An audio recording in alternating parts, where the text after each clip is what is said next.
Rejection is often what keeps most people from putting themselves out there and going on a date. Or more so, the fear of rejection, not necessarily you getting rejected. And as much as you want to get out there and start dating a wonderful guy, and as much as we want that for you, there are some reasons why you haven't quite done that yet. And they're perfectly valid. There's a reason you're listening to this podcast right now. That reason is it can be very scary to put yourself out there. Absolutely. We understand. In fact, I understand so much that I dug up my old journal from the end of 2019, which is when I started liking my now husband.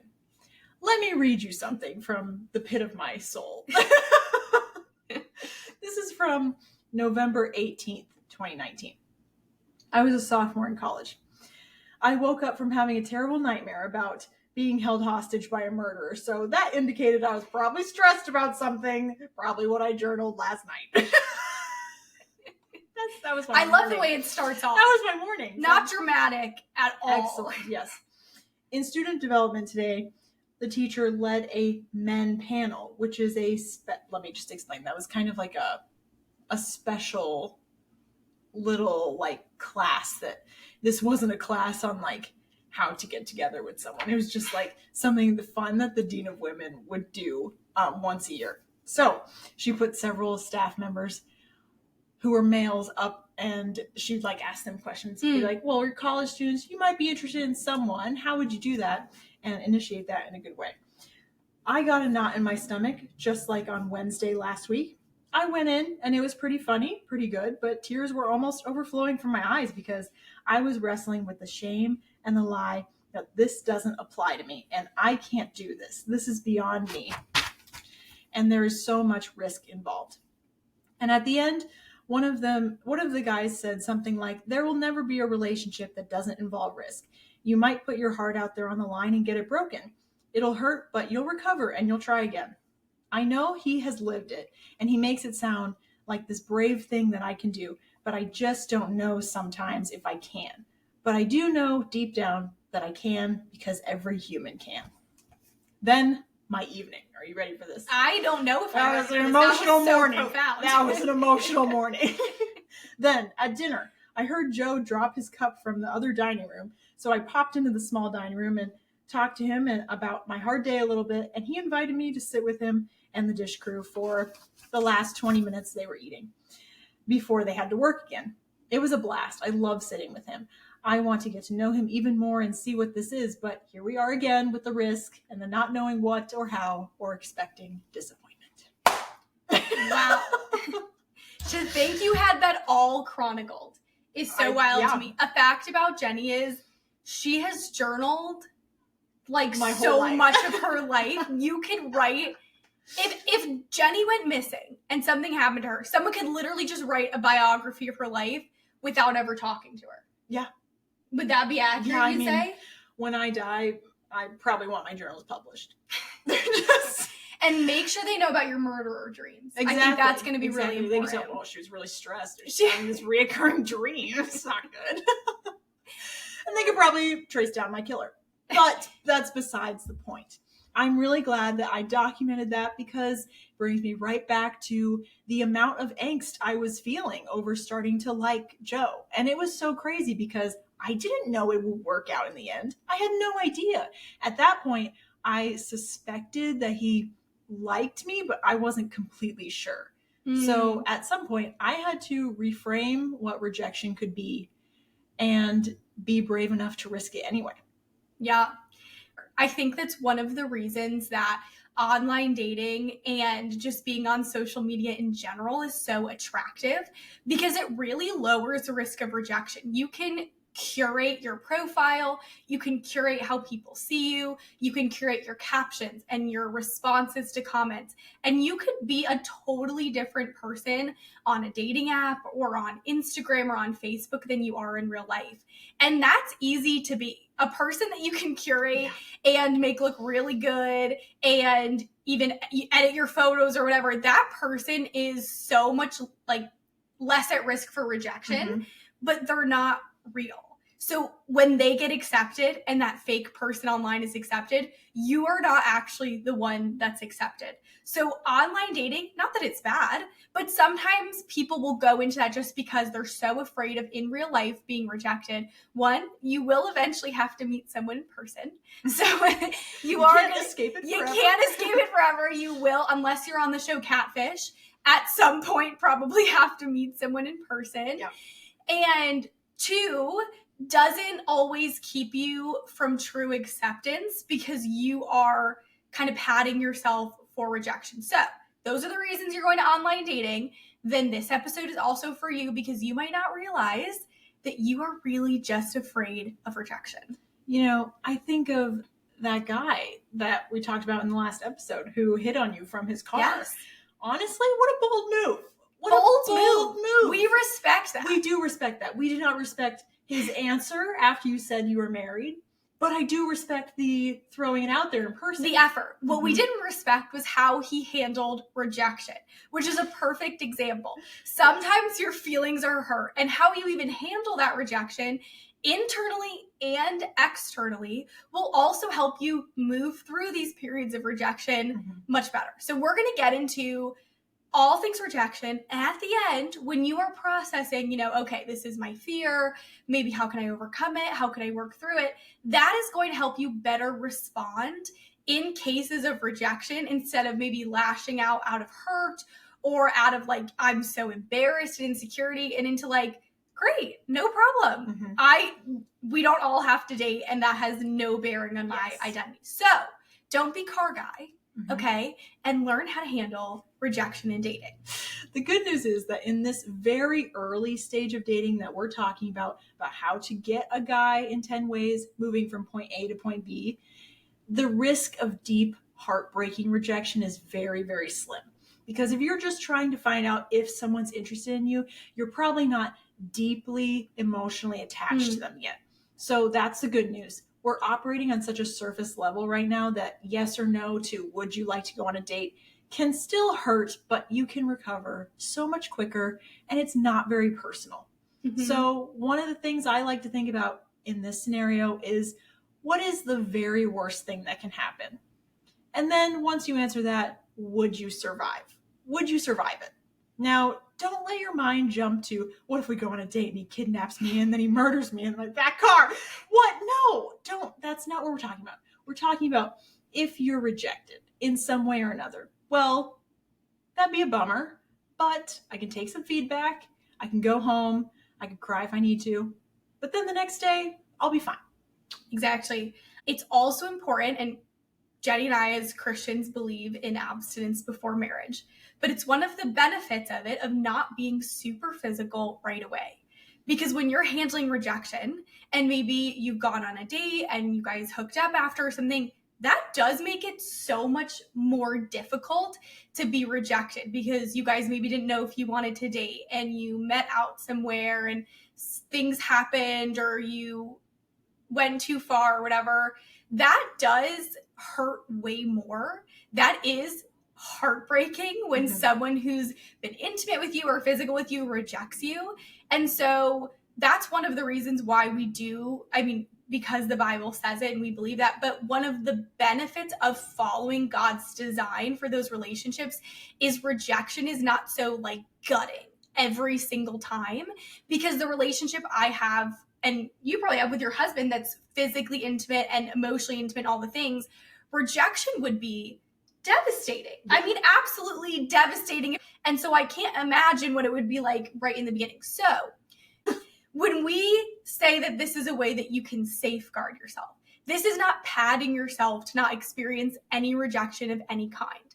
But there are different levels of rejection, and putting yourself out there is not a bad rejection. You're going to go through those. Those are going to be some minor rejections. So help yourself in that way, especially when you're so afraid of rejection. That's what's keeping you back, to be able to have that resilience level to keep emotionally bouncing back so that you can date efficiently, effectively, and happily, honestly. Yeah, and have a good journey dating. And we think, well, are there any verses that apply to this? Absolutely, because God does care about your dating life. He cares about your love life.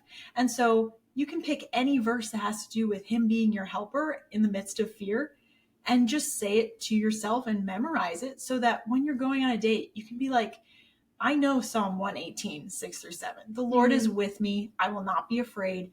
What can mere mortals do to me? The Lord is with me. He is my helper. I look in triumph on my enemy. But then once you're on the way to your first date with whoever, you can say, I don't need to be anxious. What's the worst that can happen? God is with me. I'm going to be okay. Yeah. Let's put this out there. Jenny, have you ever been rejected by someone you had a crush on? Yes. Jenny, I've also been rejected by someone I have a crush on. Are we both alive? I'm so sorry. Let's end this episode because we need more in this. Yeah. Are you alive? I'm alive. Are you in a healthy, happy relationship? Yeah. Are you in love with your spouse? Yes. Are you happy that happened to get where you are? Yes. Yes. So Guess what? The same thing is for me. So that can also be your experience. Jenny and I have both experienced rejection by people we liked, had a crush on, or asked out, or said we had feeling towards.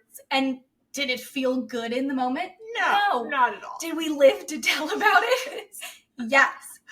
Being afraid of rejection is totally natural. Some of us may have more of a history with it than others. I think most people are probably afraid of it. Sometimes if we've felt this in our past for so long, we can often put on the glasses of the view of I am always rejected. And that's when rejection starts to become a fear that's debilitating. Of you have this core belief in life that you were just always going to be rejected. And so the thing I would challenge in that is we often can see one situation in the way that we're viewing life. So my friend Annalise, who I had done another podcast with, she was sharing this example. She's a counselor of imagine you're walking into a party and someone tells you on the way into the party, oh, the host, doesn't really like you. And so you walk in, the host asks to take your coat and you're like, oh my gosh, she's going to do something to it. She doesn't like me. And the host is out talking to other people and you're like, yep, she's not even noticing I'm here. She doesn't even want me.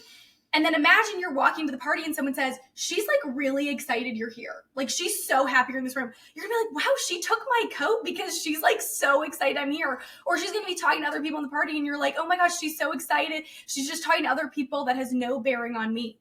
And so the way that we view our lives or different situations can be different than what's actually happening because of what we're expecting going into something.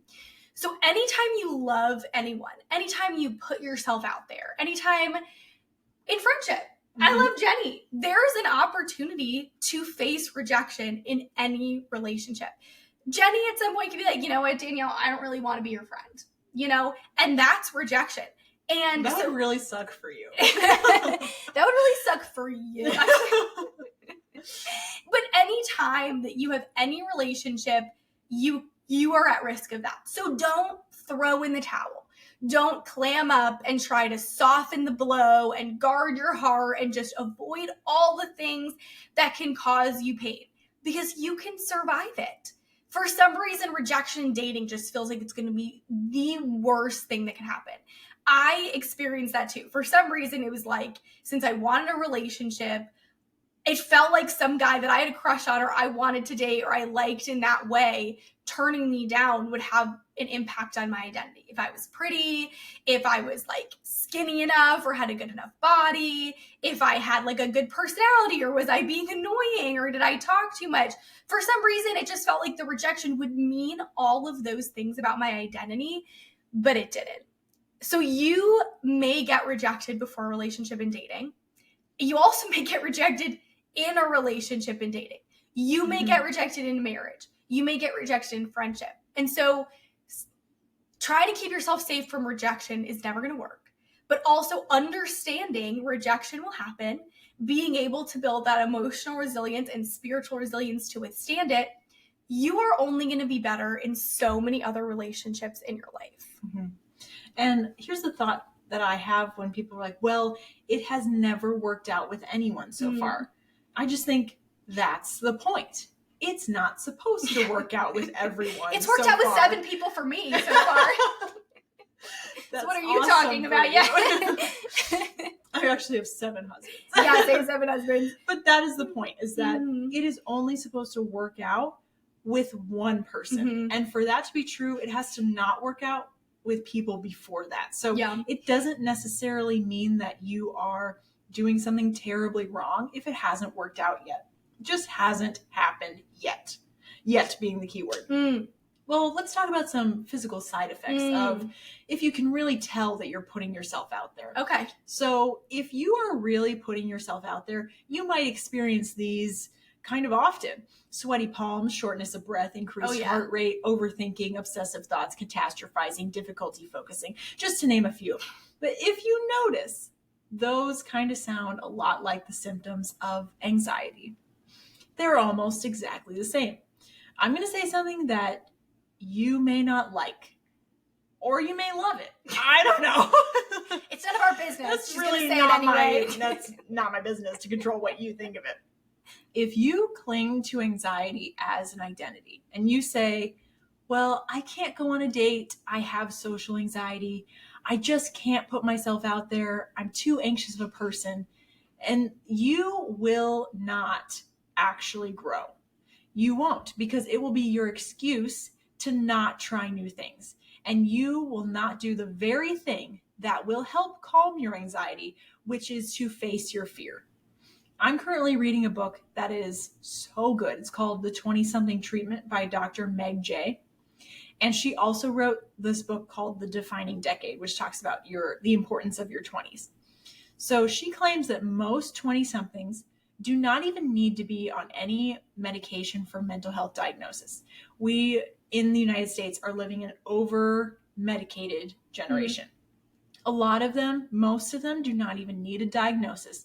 Young adulthood is just so uncertain, and it's such a crazy time in life that you should be trying a bunch of new things to grow as a person. And you should feel anxious sometimes because things are new. But as you try them, it will get easier and you will build confidence in doing them. That's really beautiful. I have a history of social anxiety.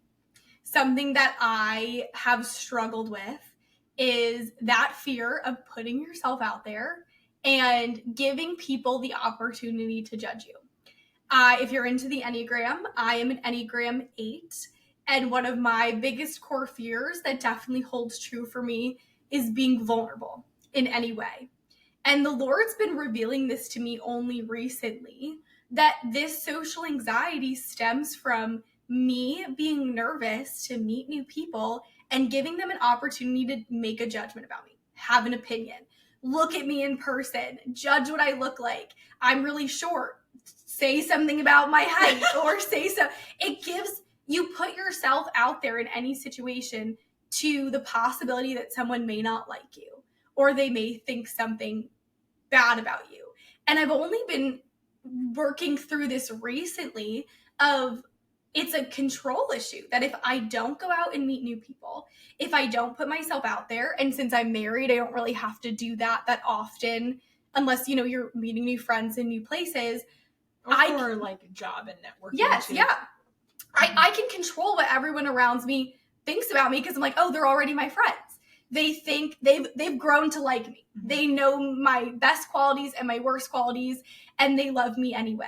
And so for me, it's really nerve-wracking to give other people the opportunity to get to know me and either like me or not like me. So maybe you relate to that as well, of that anxiety of meeting new people, because it is the fear of rejection, maybe in dating, maybe outside of dating. But I think honestly, if I got married right out of college, if I didn't, I do think that I would also resonate with this fear of being rejected because you're meeting new people all the time. But start to process of this anxiety you're getting, if it is that social anxiety, the root cause is because you are afraid of the rejection you could experience from other people. And when you are exposing yourself to the possibility of people not liking you, you got to keep in mind you are also exposing yourself to the possibility of someone really liking you. So it can go both ways. It's really just that feeling of being out of control that is so scary. Yeah. Some people make the big mistake of saying, I've healed so much from past hurts in my life. I'm not afraid of dating. I'm in such a better place. But they say that, and yet they don't go on dates. They're not even on any dating site. They're not trying to meet new people anywhere. So if you're saying I've healed so much, but you're not really trying to get out there again, have you really healed, or are you just avoiding the thing that causes you to feel anxious? People say they have fear of getting in a car accident, and then maybe they're like, oh, but I've been through therapy. I have healed so much. But then you realize they just don't go anywhere. They never drive cars. They don't go on road trips. They don't go to the store. They have everything ordered. So we live in a world where it is actually very easy to avoid the things that make you feel anxious. But by doing that, you are not going to grow. And you're not going to get a new result. So if you're saying, I've been single for a while, I don't want to be single for much longer, you need to try something new so you can get a new result. And the more we build up this anxiousness about rejection and you're going into a date with that, the less you have the clarity of mind to be like, do I even like this person? Right, you're just thinking about yourself. Yes, you're so concerned do they like me? With getting them do to you even like him?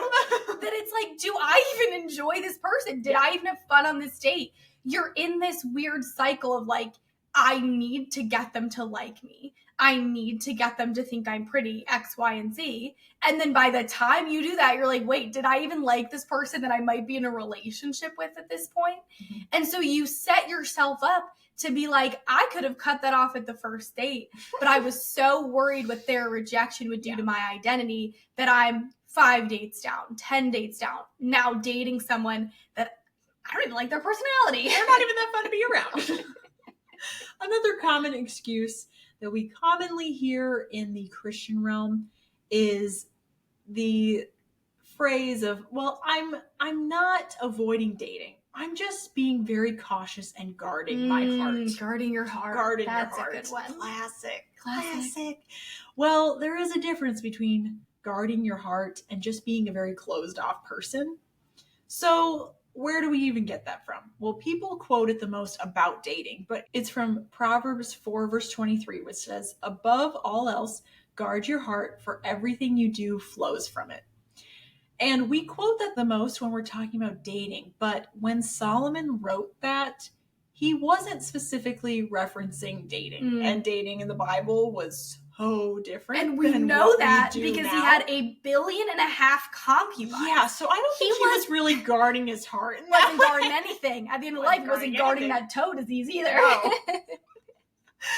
But we hear it the most in the dating realm, so that's a little strange. Why would we pull that out and use it when we're talking about our dating lives here in the US in 2025?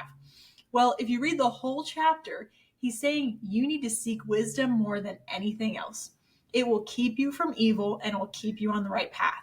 So when we're busy praying, Lord, help me guard my heart. Help me not open up too quickly to someone new.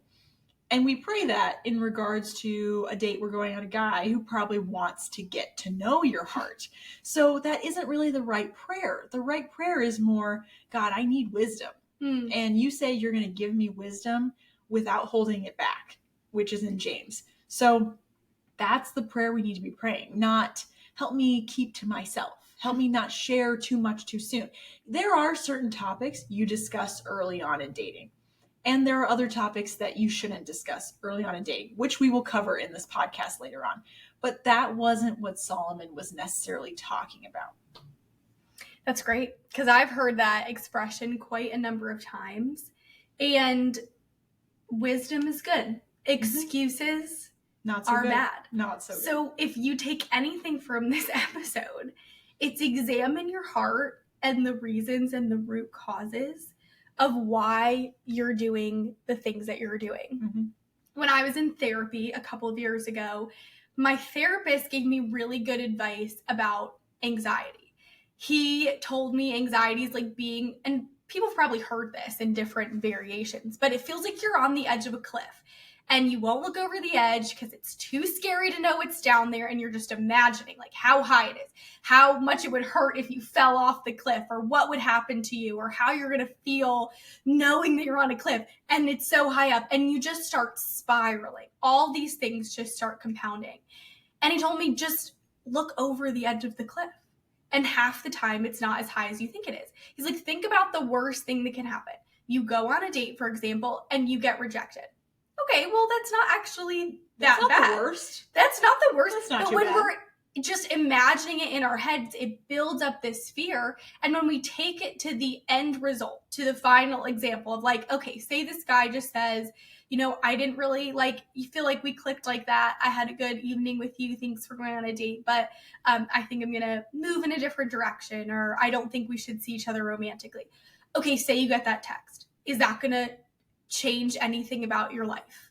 No. Not really. You had 1 2-hour evening or had coffee with a guy, and that's all it took from you.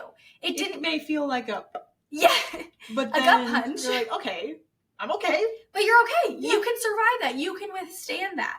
It's not like, again, you're going to be axe murdered, like just Stream.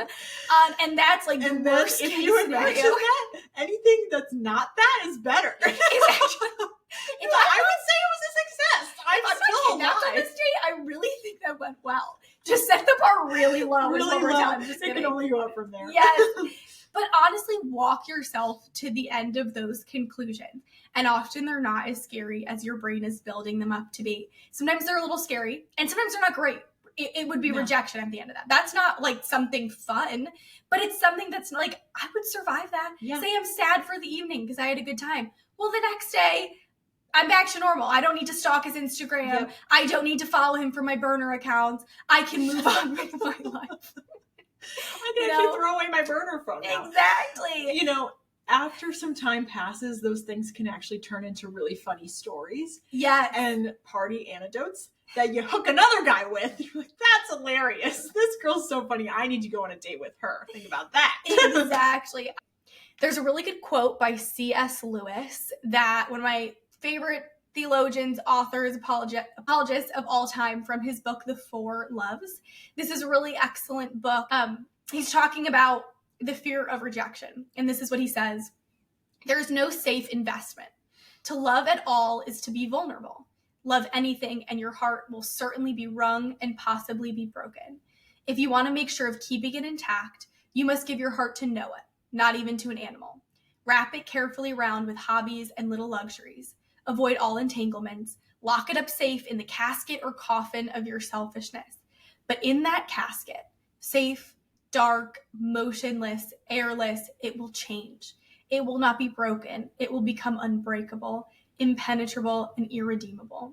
The alternative to tragedy, or at least to the risk of tragedy, is damnation. The only place outside heaven where you can be perfectly safe from all the dangers and perturbations of love is hell. Boom roasted. Boom roasted. This quote I only found in my 20s. I was married when I read it. It really put in perspective all the things we're trying to share with you this episode. Putting yourself out there is a risk. But any relationship that's worth it is a risk. And so for you to be effectively dating, just remember, it's not worse than any rejection of any other kind from the people you love or the people you care about. We build it up in our mind because, who you marry is probably going to be the most important relationship of your life. But who you're going to see on that date is not your spouse then and there. So that is not going to be the most important rejection of your life. Mm-hmm. The only thing that will truly reframe rejection in the best lens is having your identity secured in Christ. And when you have that, it means that Christ is your shield, that you are no longer participating in self-protection and bubble wrapping yourself and doing everything just right and curated so that you can ensure no one will reject you. But when your identity is hidden in Christ, you trust him that what is for you will happen for you, and what is not for you, he will work it out work everything out for the good of those who love him. So you can trust that you're not in control. You never have been, but you do know who is. So that will give you hope and this groundedness that you can go on however many dates it takes, and you won't get down on yourself and think this is just never going to work. It's just not working. I just keep rejection and rejection and rejection. It's not really about how many times things don't work out. It's really just about following the Lord through your life. So we challenge you to embrace the thrill, the risk, the vulnerability, because this is evidence that you are truly alive and living, not just surviving. We also want to challenge you, invite the Lord actively into your dating life. When you get rejected, say, God, help me. I'm feeling a little down about this. Help. Yeah, just the help to the Holy Spirit, and he will translate the rest. And he will actively do that for you. If you make a mistake, if you mess up, if you do go to a point maybe physically or intimately where it's like, oh, this rejection hurts too bad, guess what? He's still going to be there for that as well. So invite Jesus into your dating. Be like, okay, Jesus, help me discern if I even liked them after dating. And dating can be less scary. The opportunity of rejection is less scary. And when you meet someone and you meet the right person, it feels so worth all the rejections. I think Jenny and I would both say I would take every rejection 2 times over to have it be made to my, really just, it's really not bad in comparison. Oh my goodness. For it to get us to the point that we're at, I'm like, I would have done it more times over than I did. And dating can then be fun. Dating's not your identity. Rejection's not your identity. Christ is what your identity is rooted in, and that's going to help you withstand any rejection. And guess what? Here's something we also didn't say. You may not get rejected. It may go great. This may be the best opportunity of your life. We're talking about this, for the possibility, because it does happen in dating. It does happen. But guess what? You also may not get rejected. You may meet the love of your life. You may have the best date in the world. And even if you guys don't stay together, you may still remember that date so fondly because you met a friend. Because you realize, hey, we actually are way better as friends. And this is so fun. I'm going to set you up with my friend. I'm going to do this, that. There's not always a sucky ending, whether you get together or not. So also keep that in the back of your mind that we're trying to help you work through this fear. But the other side of that is also believing that it's not always going to end in rejection. Let's give an example of how all that angst can really work out. And this is not something that can take you down. It could be the best thing that happens to you. So I read from November 18th, 2019. I was like, I can't do this. Why did I think I could do this? It's so risky and I'm going to get crushed. November 23rd, 2019, really just a few days later, it was Joe and I's first date. He asked me out for coffee and we hadn't established any feelings yet. I said, sure. And I suspected that he liked me. And then guess what happened? He said, so on a more serious note, I brought you here because I want to talk to you about something. I don't know if you've noticed recently, but I just want to be upfront with you so there's not any confusion that I do have feelings for you. And I'm sorry if I'm being too blunt, but my goal is just to really honor you and respect you. So I just wanted to tell you that. I don't know if you have anything to say to that. If not, that's okay, because I have a lot more to say because I've actually liked you for a long time. I've actually liked you since around March. I had no idea you liked me that long. I'm kind of obsessed with you. Really obsessed with me. Wow, that feels like a little clingy. Maybe you should tell him, be like, give me some space. Yeah, I would. Anyway, but I responded saying, I like you too. So all that angst, all the what ifs, all the nightmares I had, all the stress, it was all worth it. And it really wasn't bad at all. It was actually a wonderful thing. Wow. So I want to share one more quote from C.S. Lewis in The Four Loves that I think helps to start summing up what we've been talking about in this episode to encourage you. He says, we shall draw nearer to God, not by trying to avoid the suffering inherent in all loves, by accepting them and offering them to him, throwing away all defensive armor. If our hearts need to be broken, and if he chooses this as the way in which it should break, so be it. So be it. Boom. Boom. Roasted. Roasted. You just got to think, what are the pros of not putting yourself out there? Because you are very smart. And if not putting yourself out there wasn't benefiting you in any way, you wouldn't be doing it right now. You'd be on every date possible. But it is benefiting you in some way or another. How is it benefiting you? Your feelings aren't getting hurt. You're staying safe. You feel pretty good about yourself. No one's giving you any feedback on how you show up to dates. You're not putting yourself out there, so you're not risking any rejection.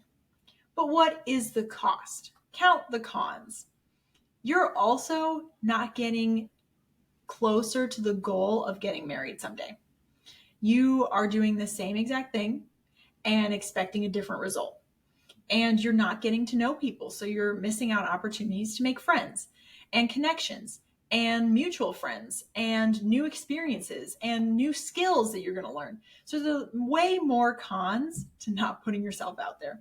We want you to try something new, because if you do not try something new, you will not get new results. Yeah. There's also some benefits to getting feedback, even if you are rejected. So remember, that's not always bad. Maybe you come across in a certain way, you're like, I didn't mean to do that. And that's what they said. And that's good. Because then when you meet your spouse, you're not like throwing someone off right off the bat where it's like, oh, I didn't mean to come across like that. Or, oh, like I didn't intend to maybe ask this and they felt that was too personal. Or I'm throwing out examples, but there's actually good that can even come from rejection outside of it's not the right person, or it's, not your spouse, or it wasn't meant to be, or what, yada, yada, yada. So remember that you can learn from that feedback, and it will help grow you, one, to the person that you want to be. Feedback, not insults from people. So just know we're not talking, you don't have to take everyone's word as gospel and be like, they said I need to change this and this about myself. But sometimes there is helpful feedback of like, this is something that can help me date better. So that's a pro, I think, honestly. And we are wrapping this up. As we close this episode, we hope you take all these things and really mull them over. And I want to say something about a movie I watched. Okay. When did I watch? At the end of 2018. So I was really just starting to like become open to dating at this point. I watched the movie Good Will Hunting. Now, can I recommend that movie as like, wow, so wholesome. What a wonderful movie. Just so incredible. Watch it with your family. I can't say that. It wasn't necessarily because this movie is just the best movie I've ever seen. It was more like you see the right movie at the right time in your life, and then it really impacts you. So Good Will Hunting is really the story of this teenager. Oh, I think he's 20 years old. Of this young adult becoming open and opening his heart and really truly living instead of just getting by and surviving and risking things. So he risks getting accepted to a school. He risks falling in love. He risks moving somewhere new. All these things. And I watched it at the perfect time to be like, yeah, I'm just surviving. I need to start really living and taking risks. So it's not going to be as bad as it feels. But we're your cheerleaders. We're encouraging you. We're holding your hand. Not while you're on the date, of course. But we are holding there with your binoculars in the midst restaurant. of it. You see someone with a mustache and binoculars. That's us. We hope this helped you out. Please give us some feedback. Please submit some questions. So we have a link in the show notes that if you have any questions about these topics of how to get a guy in 10 ways, if you submit your questions, we will answer them on our episodes. So go ahead, fill that out if you're curious about anything specific we haven't answered yet. And we can't wait until the next 8 episodes.